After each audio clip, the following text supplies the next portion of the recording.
Caribbean सागर के बीच एक परिवार अपनी यॉट पर छुट्टियां मना रहा होता है। माँ जूलिया तैरने के लिए पानी में कूद जाती है। आराम करते समय उसे कुछ अजीब महसूस होता है, लेकिन क्योंकि आसपास कुछ दिखाई नहीं देता, वह सोचती है कि शायद उसका भ्रम होगा। कुछ सेकंड बाद वही अजीब एहसास फिर होता है।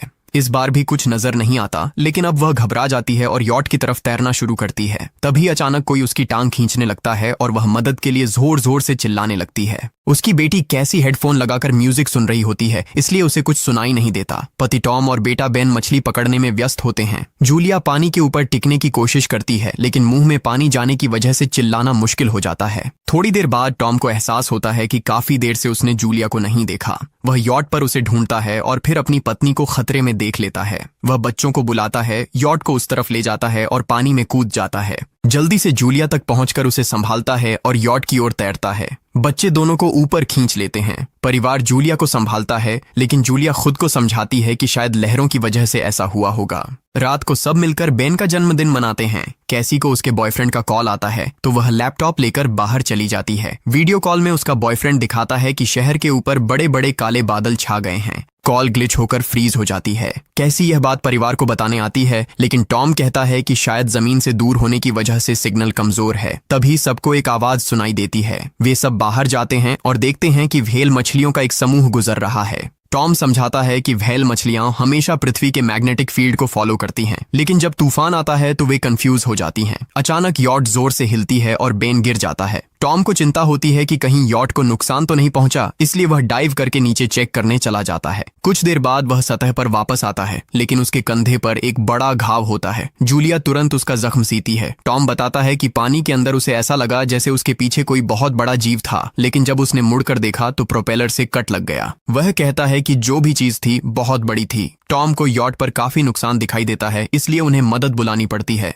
जूलिया बार बार रेडियो पर कोशिश करती है। कैसी फोन पर सिग्नल ढूंढती है, लेकिन कुछ भी काम नहीं करता। तभी कैसी को एक अजीब सा जीव दिखाई देता है और वह चिल्ला उठती है, लेकिन वह तो बस बेन होता है जो मास्क पहनकर मजाक कर रहा होता है। कुछ देर बाद यॉट पूरी तरह बंद हो जाती है और समुद्र के बीच में फंस जाती है। जूलिया रेडियो में एक आवाज सुनती है, लेकिन आवाज इतनी खराब होती है कि उसे कुछ समझ नहीं आता। टॉम परिवार को बताता है कि उनके पास सिर्फ 4 दिन का खाना पानी बचा है और अब उन्हें किसी मछली पकड़ने वाली नाव का इंतजार करना होगा। अचानक रडार पर कुछ डिटेक्ट होता है और परिवार को एक अजीब सी आवाज सुनाई देती है। सब दौड़कर बाहर आते हैं और हैरानी से देखते हैं कि कई सारे उल्कापिंड जमीन पर गिर रहे हैं।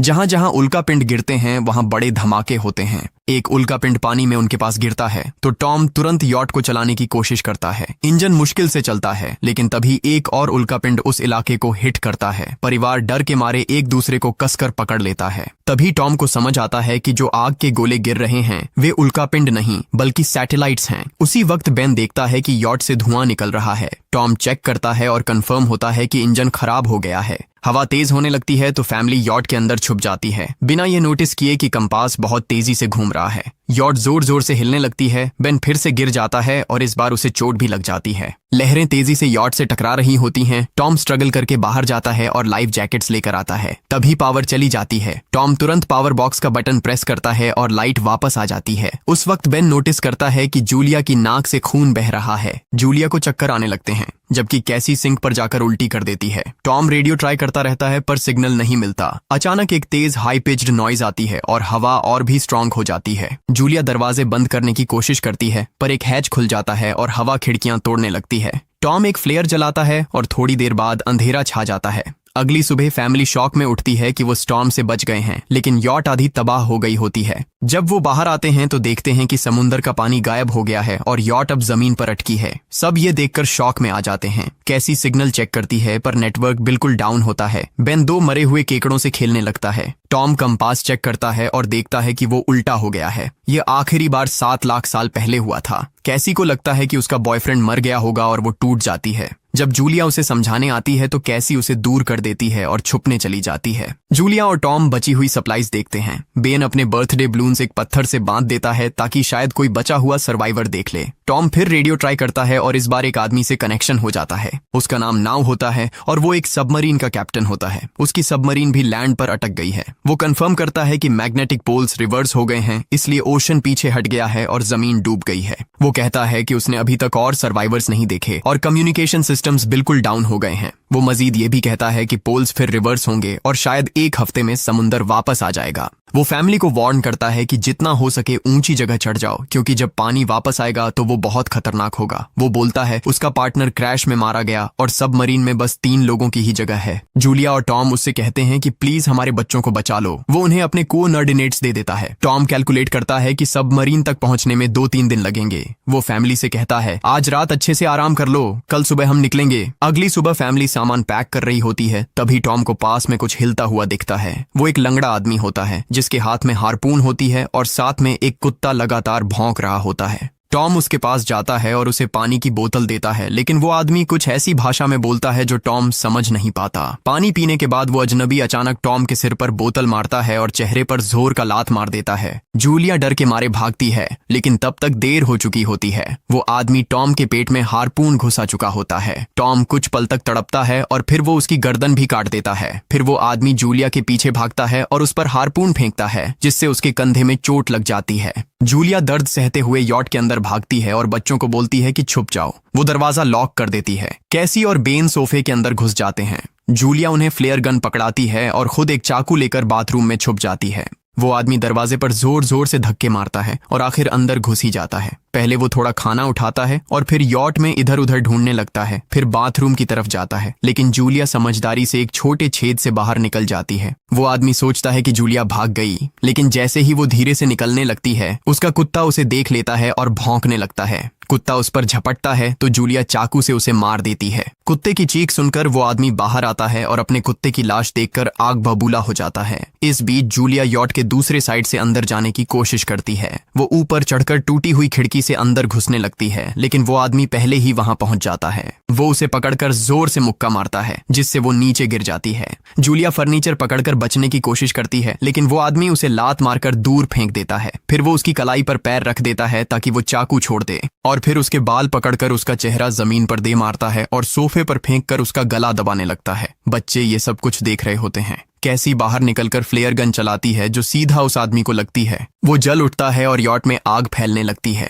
बच्चे तुरंत भाग जाते हैं, लेकिन जूलिया वापस आती है। वो उसे एक किक मारकर गिराती है, मैप और बैग उठाती है और वहां से भाग जाती है। बेन और कैसी अपने पापा के पास जाकर रोने लगते हैं। जूलिया भी उनके साथ बैठ जाती है और तीनों मिलकर आंसुओं के साथ टॉम को आखिरी अलविदा कहते हैं। तभी वो डरावना आदमी फिर यॉट से बाहर निकल आता है तो फैमिली फिर से भागने लगती है। कुछ ही देर में यॉट एक बड़े धमाके के साथ उड़ जाती है। थोड़ी दूर चलने के बाद वो लोग एक छोटे से झरने के पास रुकते हैं ताकि थोड़ा आराम कर सकें। कैसी सोचती है कि शायद वो पागल आदमी उनके पास गुब्बारे देखकर आया था। ये सुनकर बेन खुद को कसूरवार मानने लगता है। जूलिया उसे समझाती है कि इसमें उसकी कोई गलती नहीं थी और सबको आगे बढ़ने को कहती है, क्योंकि वो आदमी अभी भी उनके पीछे है। रास्ते में एक छोटे तालाब के पास बेन एक मरी हुई हैमरहेड शार्क देखकर हैरान रह जाता है। तभी जूलिया नोटिस करती है कि वो आदमी फिर उनके करीब पहुंचने वाला है। सब लोग दौड़ पड़ते हैं और एक रेत के टीले से नीचे गिर जाते हैं, जहां उन्हें जहरीला कचरा दिखाई देता है। फैमिली सावधानी से उसे पार करती है और लगता है कि उन्होंने उस आदमी से पीछा छुड़ा लिया है। चलते चलते उन्हें बड़े बड़े मरे हुए सी एनिमल्स और समुंदर के नीचे जमा हुआ सारा प्लास्टिक दिखने लगता है।